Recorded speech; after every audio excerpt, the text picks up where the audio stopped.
If after finish to milk frothing we find that in the pincher we don't have the result we want, so not foam, maybe only warm milk, can depend for some reason. But the main reason is that we probably make some mistake. One mistake can be about the use of the machine. When we select the function of steam, the light need to fix before start to make milk frothing. If the light, the ring light, slowly flash, means that the machine is in the warm up condition.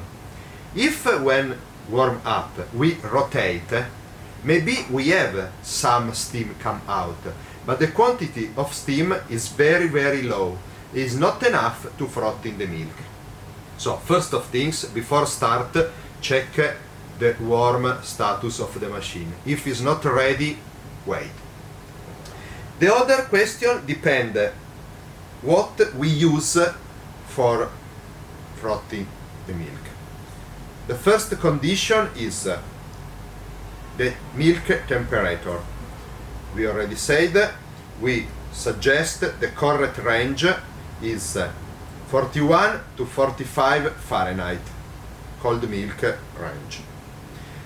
The quantity is 100 ml, not too much, because if we use too much milk, the milk become warm, but don't make the good foam for a beautiful cappuccino.